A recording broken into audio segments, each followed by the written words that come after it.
これのね、すごいところはね、これ見てみ、これ。元彦の目見てみ。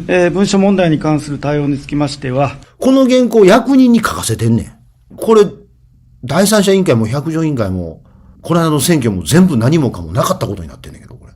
あんた脱衣所でもう服脱いでるけど、風呂沸いたかどうかは確認したんですかって聞かれてんねん。だけど確認してませんって言うてんねん。なんで服脱いでんのって、沸いてるからですって言う。いや、沸いてるか沸いてへんか確認してへんのになんで沸いてるって言えんのって、沸いてると思ってるからです。いや、そういうことなんですよ。言うてることは。元彦が言うてることは。はい。もしもし。もしもし。はい。はい。もしもし。菅野さんですか。はい。おはようございます。はい。私ね、前、ちょっとご連絡いたしました。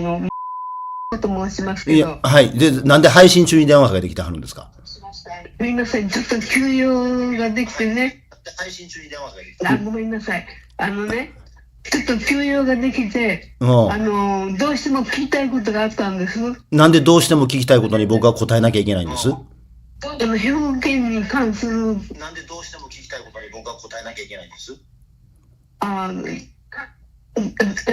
に聞く方がいらっしゃらなかったのね。他に聞きたい人がおらへんからと言うて僕が手を止めてあなたに対応しなければいけない理由はどっかにあるんですかって聞いてる。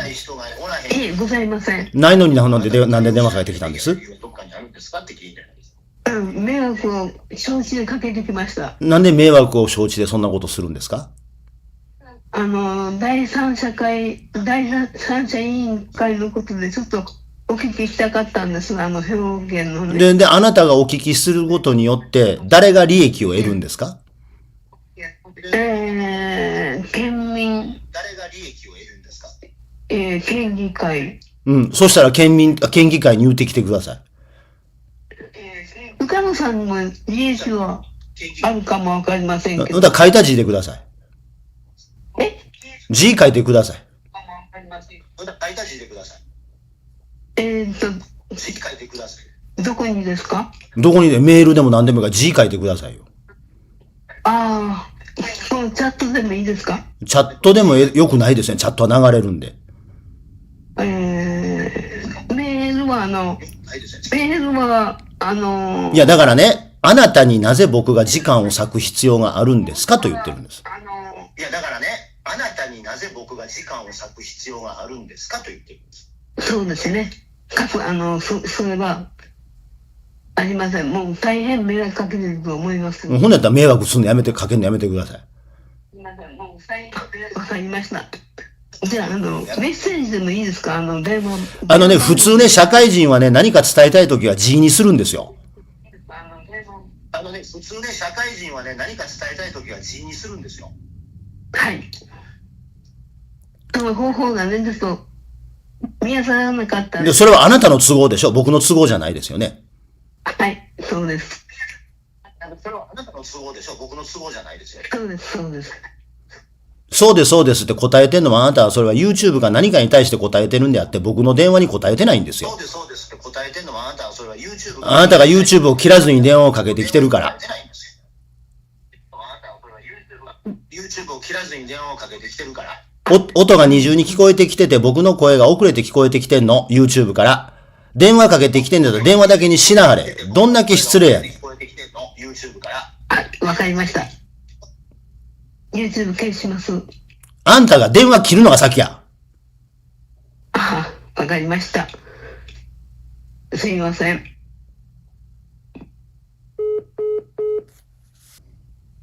や、こんな人がおんのよ。で、さっきのその殺害予告の話も、この人はまあ多分その反斎藤というか、斎藤元彦やめろ言うてる側かもわからんけどね。まあ今までいろん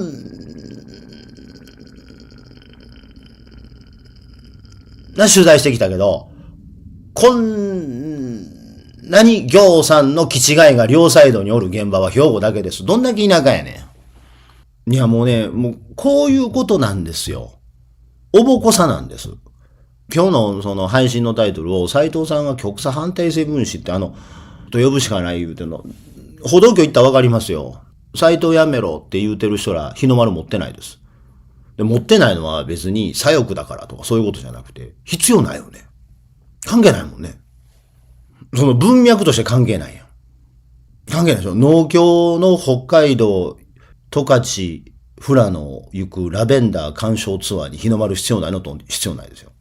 農協のパックツアーでね、十勝富良野にラベンダーを、今ちょうどラベンダーの時期ですけど、ラベンダーを見に行こうっていう観光旅行に日の丸必要いらんよね。YouTube も育ってきた客が。父さん、ツアーに日の丸はいらないわけで。ルルルルルルルルルルルルルルルルルルルちょまだ子供は食べてるじゃないですか。 YouTube も客は育ってきたということですね。トンネルズが北の国からをさ、のパロディコントやっててさ、石橋貴明が田中邦衛やってて、違う。石橋貴明が純やってて、木梨がホタルやってたんかな。でなんせね、狐呼ぶんですよ。ルールルルルルルル、ルールルルルルルルって呼ぶんです。二人で。で、ルールルルルルルルルルルルルルル言ったら後ろからユキサオリが出てきて、ルールルルって歌ってずっと前歩いていくっていうコントがあったんですけど、めちゃめちゃ面白かった、あれは。めちゃめちゃ懐かしい。それだけのためだけにユキサオリ使うてましたね。めちゃめちゃ面白かった。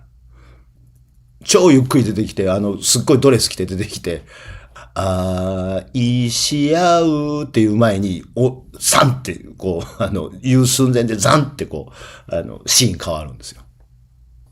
まあ、そんな話はどうでもいいんですが。で、斎藤やめろ言うときに日の丸必要ないじゃないですか。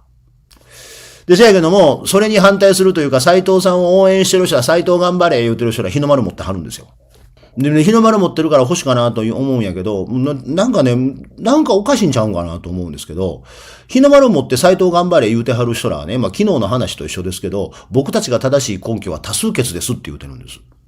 人民の声ですって言うてるんです。左翼やん。それ極左やん。で、日の丸持ってるかどうか関係ないんですよ。だって自分たちの正しさの根拠は、議論を経た是か非かの判定とか、法に照らし合わせて是か非かの判定ではなくて、多数決で勝ったから正義だ言うてんのよ。それ左翼やん、それ。それ革命思想言うんですよ、それを。それプロレタリアート独裁って言うんです。それ、語の全き意味での左翼です。よく考えてみ、斉藤元彦は、公益通報者保護法違反だと、2024年11月の選挙以降も言うてる人らは、多数決の結果と、法的な判断、法秩序は別や言うてんねん。めっちゃ保守やん。それ、語の全き意味での保守やん。法の支配と人治主義を排して、人民の声などというものとは関係なく、何が正しいか正しくないかを決めていきましょう言うてるんですよ。斉藤やめろ言うてる側の方が保守ですよ、どう考えても。なんか俺、無茶なこと言うてる？これ、教科書とか辞書とかの定義で持っていくと、そうなりますよ。だって人たちは、産後通報は、だって、議会で産後通報は、通報者探索行為を禁じられてないって言うんですよ。すごくね？いや、って言うてはるんですよ、ほんまに。でね、しかも面白いのはね、調査と結果産後通報がないということが判明したんですって言うてるんです。調査してんねや。調査があかん言われてることしてんねや。それ何言うてんの？調査してしもてるやん、それ。調査すな言われてんのに。で、調査した理由ね、これ出てくるかな？俺ね、笑ってもたんこれやねんけどな。冒頭の発言、当事者としての私が虚偽が多いって判断したため調査を命じた言うてんねん。人殺しの犯人捕まえて、殺人の犯人捕まえてよ。お前人殺したやろ、言うた。当事者の私として、虚偽の申告だと思います。で、済むんやったら警察いらんわい。警察の皆さんと検察の皆さんがそうおっしゃいますが、当事者として私はそれは嘘だと思います。そんな話どっか通用すんの？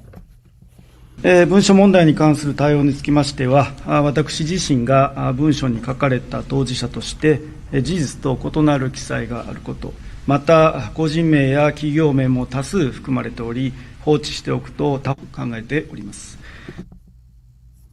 言うと、まあ、昨日もツイッターに書いたんやけど、これのね、すごいところはね、これ見てみ、これ。元彦の目見てみ。文書問題に関する対応につきましては、私自身が文書に書かれた当事者として、事実と異なる記載があること、また個人名や企業名も多数含まれており、放置しておくと多方面に著しく不利益を及ぼす内容であると認識したため、幹部職員に対しまして、しっかりと調査、対応するように指示をいたしました。って言うてしもてんねんて。幹部職員に指示出しました、言うてるんです。ほんで今それペーパー読んでんねんで、これ。この原稿役人に書かせてんねん。これ、第三者委員会も百条委員会も、この間の選挙も全部何もかもなかったことになってんねんけど、これ。これ、話振り出しに戻ってしもてんねんて。いや、それがあかんねや、いう話してんねん。住民監査請求した方がええんじゃないんですか、兵庫県の人。もう、思い思いに。監査請求。第三者、って思っててそれが通るって言ってんだらなんでそもそも第三者委員会県の予算で作っとんねん。4000万ぐらいかけて。いや、我がのその判断でええんやったらさ。でね、百条委員会でね、もうちょっともうめんどくさい出さへんけど、百条委員会に3回あいつ本人呼ばれたんやけど、2回目の尋問の時にね、3月の、20何日かの、この幹部職員に、今、元彦が幹部職員に指示が出したというところでね、幹部職員に指示を出したその打ち合わせの席で、広域通報上の問題はあるかどうかということを検討したんですかって聞いたら、してませんって言うとんねん、あいつ。してませんって言うてんねん、あいつ。で、聞いてる側はってなるから、ってことは調査してくれっていう話がメインだったんですか言うたら、はい、その話がメインでした、言うてんねん。だ初会合で法的検討を加えずに調査せえ言うてるのは、斉藤元彦本人の百条委員会の証言で決まってるわけですよ。で、元彦はその証言が嘘やとは言えないんです。百条委員会での証言やから。嘘を言うてんだったら偽証罪に問われますからね。百条委員会の証言ですよ、それ。だから、さっきの議会答弁と、一昨年の百条委員会での証言を合わせると、民間人 X 氏、誰かわからへん民間人 X 氏が、こんな文章巻かれてるで、言うて、巻かれてないねんけど、こんな文章出したやつがおるらしいで、言うて持ってきた元彦がそれを読んだ。何やっちまったなぁとクールポコみたいになった。男は黙って通報者探索行為になってしもたわけですよ。で、翌日、幹部を集めて、これ誰がやったか、これ誰書いたかっていうのを調べてこい言うてるわけ。で、その時に、それが公益通報者保護法上、問題のある行為か問題のない行為かっていう議論がなされたかやったら、その会合ではなされてないって、百条委員会で証言してんねんって、元彦は。で、これが公益通報者保護法に違反するかどうかという指摘が内部で後から出てきて弁護士に相談したの5月に入ってからやで。で、しかもそう相談したのは兵庫県の顧問弁護士に相談してんねん。それは問題ないっていうふうに決まってるやん。4月や、ごめん、5月や、4月や。問題ないようにする仕事してる人に聞いてて、問題ありませんって答え聞いて、それで OK 言うてんの。何言うてんの？問題ないという言い訳を考えてる人に査問して、問題ありませんって帰ってきて、問題ありませんって結論出すって、それはアホでしょ、それ。ごっつアホやん。百条委員会の証言見てみましょう。明石海峡の風さんが議事録のスクショを上げてましたけど、ほら、見てみ。告発文ということで公益通報として告発者探しをしちゃいけないとか、そういった協議はされたんでしょうか。そういった協議はしてないと思います。3月21日の協議ですが、それ以外に何か協議をされたことはありますか？文章の作成者を探す、徹底的に調べてくれ。そういう話をされたということでしたけど、そこが一番のポイントだったと思いますねって。いや、それ結果として法的にアウト、結果として法的にセーフっていうのはそれはあるかもわからんけど、法的検討をしていないものを法的に OK となぜ言い張れるの？確認作業をしていないものを確認しましたという嘘をなぜつくの？法律って考えるからね、アウトになったら元彦さんが偉いことになると思うから、一回ちょっとその考え方外してみ。ここでの百条委員会の斉藤元彦に対する尋問というのは、子供と喋ってたらこうなります。お風呂入ろうとした時にお風呂が沸いてるかどうか確認しましたかって聞かれてるんです。ほんなら、いいや、確認していません。そうした確認はしてないと思いますって答えてんねん。で、お風呂入る前の脱衣場での話ですけど、なんかそれ以外に、風呂入らなあかんっていう話以外になんか考えたことありますか？風呂とりあえず入れということを考えてたということなんですけど、はい、そこが一番のポイントだったと思いますね、言うてんねんで。いや、それなんて言うの、世の中で。で、入ったら水やってんて。いや、そういうことで、法律で、それが公益通報者保護法やからね、OK やったらセーフ、NG やったらアウトっていう世界やから、守らなあかんと思って変な理屈をこねるけど、法律とかや話、お風呂やと考えてみよ。元彦に問われているのは、服脱いでるけど、沸いたか沸いてへんか確認したんって聞かれてんねん。ここでは。法律っていうのを一回抜いてみ。ここの質問はそういうことですよ。あんた脱衣所でもう服脱いでるけど、風呂沸いたかどうかは確認したんですかって聞かれてんねん。だけど確認してませんって言うてんねん。なんで服脱いでんのって、沸いてるからですって言う。いや、沸いてるか沸いてへんか確認してへんのになんで沸いてるって言えんのって、沸いてると思ってるからです。いや、そういうことなんですよ。言うてることは。元彦が言うてることは。法律で、もし、OK やったらセーフ、NG やったらアウトっていう世界やからかばおうと思うけども、日常会話に持っていったら、あんた脱衣所で服脱いでるけど、風呂沸いたかどうか確認したんって言うたら、確認してませんって平気で言うわけ。沸いたとは思われへんねんけど、どないすんのって、このまま飛び込みますで、沸いてんの？沸いてます？なんで？沸いてると思ったからです。確認したんですか？いいえ、してません。ほんな分からへんやんって。大丈夫です。私が沸いてると思っているからって言うて。これをずっとやってんの。兵庫県政って。それは、法律の判断がどうのこうのの前に、仕事の手順としてというか、発話の手順として、異常者でしょ。全裸で言い張ってんねん。いや、入らん方がいいと思うけど、水風呂やと思うけどな、まだ。いいえ、私は確認はしていませんが、私は沸いていると思っているので、服を脱ぎました。なので、お風呂に入ります。それ、異常者でしょ、それ。で、入ったらやっぱり水風呂やったんや。水風呂に入ってんねん。水風呂に入って、ブルブル増えてんねん。英雄です。英雄です。言うとんねん。ほな、窓の外で行さん友達がおって、ほんまや、元彦君の言う通りや、お湯や、お湯や、言うてん。キモいっしょ、もう。ねと中には、あかんで、元彦君のぼせたらあかんで、言うて、こっち水風呂に入りながら、大丈夫、英雄、あ、ほんま英雄やわ。いや、でも、論理構造としてはそういうことでしょ。で、それがね、法的な解釈が入ってて NG やったら、アウトになってしまうから、法律っていう話でやるとみんなおかしなこと言い出すだけで、斉藤さんがやってることが問題ないと言うてる人でも、脱衣所で裸になってる人に、あんたお風呂沸いたかどうか確認したんって聞いて、いえ、確認してません。なんでほんな裸になったん？私がお風呂沸いてると思ってるから裸になったんですって言うたら、それ裸になってる人おかしい人でしょ、それ。っていう話は、斉藤さんがやったことは問題ないと言うてる人にも通用すると思うね。で、結果飛び込んだ風呂が英雄やったとしたとしても、そうおかしいでしょ？結果英雄やったとしたとしても。異常者でしょ、それは。結果お湯が沸いてただけの話であって。浴槽に溜まっている H2O が42度以上の温度になってるか、20度ぐらいの温度なのかという議論をしてるんじゃないのよ。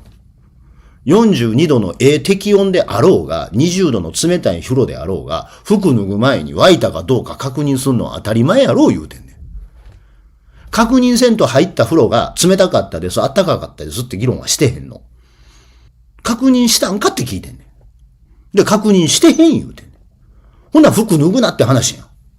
で、知事としての結核要件というのは、冷たい風呂に入って大丈夫って言い張ることよりも、確認せんと風呂に入ろうとした方が、知事として結核要件高いでしょ。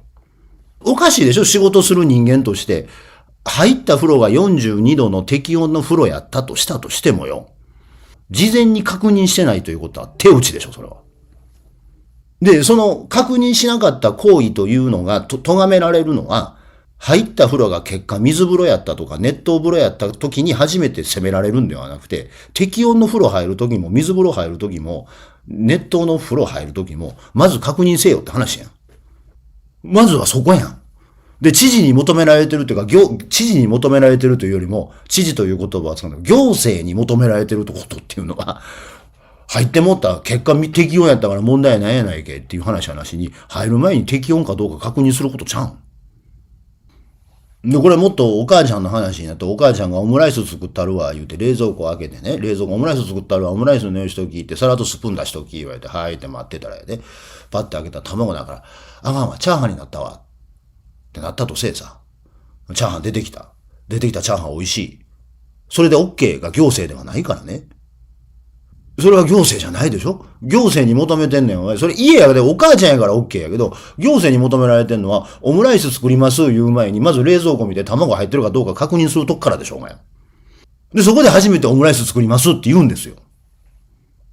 行政というのは。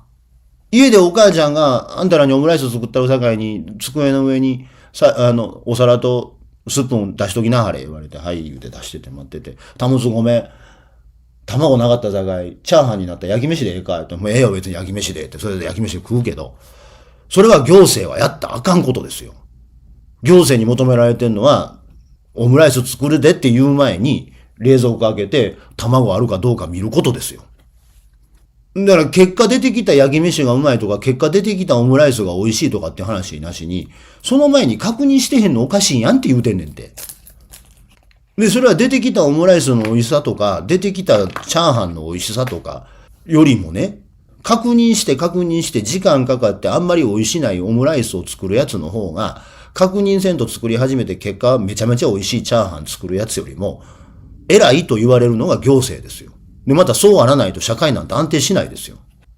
それは行政はそういう動き方をしてくれへんかったら困るんですよ。その出てきたオムライス、出てきたチャーハンが美味しいか美味しないかの話なんかしてへんねんて。俗な言葉で言うたらね、元彦はね、公益通報者保護法のこの本件文章問題だけではなくて、何お前一か八かで行政してんのって話ですよ。やりたいと思ったらそれやる。法的評価は後から下すって。それ行政けって言われてんねんて。で、それ行政ちゃうでしょそれって。その出てきたオムライスが美味しい。使った風呂が42度の適温やった。そんな議論してへんねんて。確認したん冷蔵庫に卵あんのは。確認したんお風呂入ってんのお風呂沸いてんので、行政というのはなんか知らんけど、田島牛のタプナーと添え、瀬戸内海の風を添えて、みたいなのを作ってくれ言うてんちゃうねんて別に。焼き魚と味噌汁とご飯しか作れませんでええねん。焼き魚と味噌汁とご飯出てくんねやったら。ほんまやで、シェフの気まぐれサラダを行政が作ってどうすんねん。知事の気まぐれサラダ言うとる場合か、お前。てか逆に言うとね、未だにね、3号通報の通報者探索行為は、合法か非合法かって議論をしてるのがおかしいねんて。議論晴れてからやれいう話ですよ。それを合法ですって言い張らなあかんということ自体がどれだけおかしいことかということを考えろ言うてん。で、一人ね、田舎者がね、噂話を合わせた渡瀬に言うべきで、渡瀬さんの書いたことがほんまかどうかなんてことは俺は議論してへんねんて。行政の行為が合法か非合法かを行為を発動する前に法を確認しましょうという話をしてるだけです。なんか難しいですか、それ。難しい話、それ。行政が何かの行為を犯す前に、その行為が法にのっってってるかどうかを確認しましょう、言うてん。で、検討せずに結果 OK っていうのは結果 OK じゃないんですよ。それは民間ではそうかもわからんけども、行政の世界では、検討せずにやって結果 OK でもそれは NG なんですよ。それが法治国家というもんです。それが中国と北朝鮮と我が国を分かつものです。中国とか北朝鮮はそういうことしません。権力持ってる人がやりたいことやらはります。検討せんと法的なことを。でも我が国では、ええことでも悪いことでも、プラスのことでもマイナスのことでも、まず役所は法に合致するかどうかを確認します。我が国が北朝鮮とか中華人民共和国と違う理由はそこです。で、そこを多数決で勝った人は好きにやってええのやっていうのは、それは左翼の考え方です。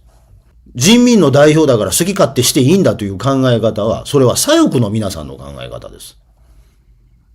具体的にどういう行為が必要だったかっていうと、もしもしって言うて、渋谷店街に電話かける藤山甘美みたいになっとけ言うてるだけの話ですよ。消費者庁に。もしもし僕のところに僕のことを悪口書いた文章が来とるんやけれども、これを調査したりしてもええんでしょうか、どうなのかわからんので一遍聞いてみたいんですけど、どう思いますやろうかって電話かけ言うてんねん。それだけのことです。ほんなら、上沼相談員はどうですか言うて聞かはるから。一回やれ言うてんねん、あれを。今、二角師匠のモノマネをしたかっただけの話ですけど。ということはね、行政に許されないんですよ。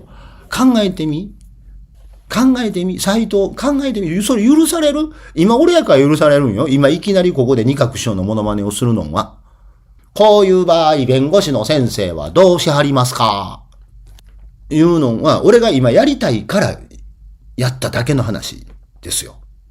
やりたかったらやっただけ。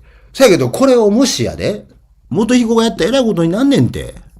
元彦やったらあかんねんで、そういうことは。文書問題に関する対応につきましては、私自身が文書に書かれた当事者として。っていう答弁をいきなり元彦が、文書問題に関しては、私自身が文章に書かれた当事者として、って、ほな、伊藤卓も小西議員も、今なんで二角師匠のモノマネしたんって話になるやん。それやったら俺は一発で元彦のファンになったるけど、急に。伊藤議員はどうですか？それやったらあかんでしょ？じゃあ、おのずから別ですよ。そら民間で許されることと。まあもちろん民間の方が許されへんのですけどね。もしこれが企業やったら許されへんのですけど、元彦がやったことは私企業であれば秒で首ですけどね。だから結果合法やったとは、結果も非合法なんですけど、結果合法やったか非合法やったかという話の前に、やる前に合法か非合法か確認してないのはおかしいでしょ言うてんねん。なんかそれ難しけ？なんも難しない話だと思うけどな、俺は。で、それで結果、渡瀬さんの書いてること虚偽だらけ。渡瀬さんの書いてること別に虚偽だらけでも何でもなくて、百条委員会も第三者委員会も16件のうち10個真実相当性も真実性もあるって判断出してるわけですからね。一回生活小発会をやれ言うてんねん、役所の中で。消費者庁の見解はどうですかって聞け言うてんねん。なんかそれ難しいんけ？でね、権力者としても二流という意味ではね、一番かっこいいのはね、渡せ許されへんと思ったとせえさ。だから分からんように殺せよ。どんくさい。完璧に法的に合法に火の打ちどころないプロセスで追い詰めろよ。追い詰めんねやったら。どんくさい。田舎のクソ弱者みたいに前出てきて文句言うだけ。どんだけ弱いねん。権力者なんでしょうよ。渡せ許されへんのでしょうよ。殺したいんでしょうよ。分からんようにせえよ、権力者やったら。で、徐々に追い詰めていけよ、2年ぐらいかけて。独裁者としても三流なんですよ。アミン大統領みたいです。最後、猪木と対決するぞ、お前ら。もう典型的な田舎の弱者なんですよ、やってること。アミン大統領っておったんですよ、昔、アフリカに。人食い大統領言われて、反対派殺してその人肉食うてたって噂のある大統領がおったんです。可愛いふりして子割とやるもんなねとのアミンじゃないんです。まあ、アミンはアミンから取ったって噂があるんですけど、ウガンダやったっけ？中央アフリカ共和国言ってたと思うけど。で、実を言うとね、これね、今日アミン大統領の話せなあかんなと思っとったんです。15分動画に出てくるんですけど、昨日お伝えした八代の百条委員会潰しあったでしょ？スパイ仕込んだやつ。昨日毎日新聞の記事で、八代でね、スパイ仕込んで百条委員会潰そうとしたってやつ。偽のフリージャーナリスト仕込んで、取材です言うて、百条委員会の委員長と市の職員と同じ部屋に連れ込んで、写真撮って、百条委員会で疑惑をあぶかわれる側が、あんたら密会してるやんって言うて、この百条委員会には中立性がないって言おうとしたって事件ね。読売新聞に今日続報載ってるんですけど、やってることアミン大統領と一緒です。いや、どういうことかっていうと、八代の市役所がね、熊本地震で、ワヤになってもうたんですよ。こうワヤってわかる？めちゃくちゃになる？壊れた？使われへんなってもうたんや。で、使われへんなってもうたら建て替えなあかんやんか。で、建て替えなあかんから、で、国からも復興予算出てるから、市の予算をあんまり使わんと建て替えられるから言うて、建て替えることになった。もうそれそのものは構えへんねんけど、その時に、いろんなゼネコンが応札しようとするんやけど、旨味が少ないから、応札するゼネコンが少なかったんて。で、せやけども、有力市議会のドンと言われてるおっさんが、前田建設の代理人になって、安すぎると、役所が出してる値段を。役所の出してる積算根拠が安すぎるから、上げんかえと。あと10億ぐらい上げろ。10億から11億ぐらい上げろと。言うて、市に、職員に圧力かけて、ゼネコンが応札できるような値段まで釣り上げて、入札したら、前田建設が応札してきて、前田建設が落札して、その前田建設からその市会議員が6000万の賄賂を持てたっていう事件なのよ。それを市議会が百条委員会で調査しようとすると、その有力市会議員の息のかかった奴らがスパイを仕込んで、昨日毎日新聞みたいなこと、昨日毎日新聞が報道したようなスパイ疑惑みたいなことになったわけです。が、その有力市会議員が有力市会議員足りてるのも暴力ですよ。元力士やねんて。幕下で引退してるけど。で、声でかくて暴れるから怖いから言うこと聞いてんねんて。日大相撲部出身。で、みんな言うこと聞かなしゃいから怖いから言うて、役所も他の市会議員も言うこと聞いててんて。まあ俺も写真見たけども、確かにこれは雪広か国やん連れてこなあかんなって感じの顔しとった。元彦やったらまあ遅れ兄さんでも構わへんかなと思うけど。こいつでしょ？こいつでしょ？えっくい顔しとん。もう、こんなもんお前、これはもう、あかんやろ。もう俺らの最終兵器出さな。これは。これやっていけるやろ。これオーバーキルって言うんですよ、これ。これオーバーキルですね。これ過剰防衛言われるやつですね。自治体議員遊戯をしとんちゃうねん、こっちは。でもう信じられへんと思うけど、さっきの国安の写真なんですけどね。さっきの国安の写真、なんかマグショットじゃないんですよ。国安の写真俺どっから撮ってきたか言うたら、こっから撮ってきてんねんで。信じられへんと思うけど。全国都道府県議会議長会ですよ。言うたら知事会みたいなもんですよ。都道府県の議長の議長会のプロフィール写真ですよ。これ以上オフィシャルな写真はないというほどオフィシャルなところから撮ってきてんねんで。お前ら実物見たことないから笑ってられんねんって。お前、こっちはお前実物、まあ、めっちゃかっこええけどな、国やん、実際。多分奈良出身でないと何喋ってるか3分の2分からへんと思うけど。で、ちなみになんですけど、奈良県知事選挙は、国案の奔走したんだけど、自民党が分裂してしまってね、現職の知事と高市早苗が連れてきた新人候補で自民党が分裂してしまって、自民分裂したんで、トンビに油揚げさらわれる形で、維新が知事の席を持って行ったんです。何を僕は言わんとしてるかわかる？俺が高市早苗が内閣総理大臣自民党の総裁をしておくべきだと言っている理由なんで、最大の理由なんですけど、この人がいるのにもかかわらず、高市早苗がいると自民党奈良県連分裂してるんです。この人がいるにもかかわらず。高市早苗のサークルクラッシャー破壊力は、岩田邦夫の顔面破壊力を凌駕するんです。高市早苗がいる場所は必ず失敗するんです。だから自民党の総裁を5年、10年、20年続けてほしいんです。僕、高市早苗に。どういうことかというと、この破壊力に、こっちの破壊力の方が強いということです。ぜひチャンネル登録といいねボタンを押してください。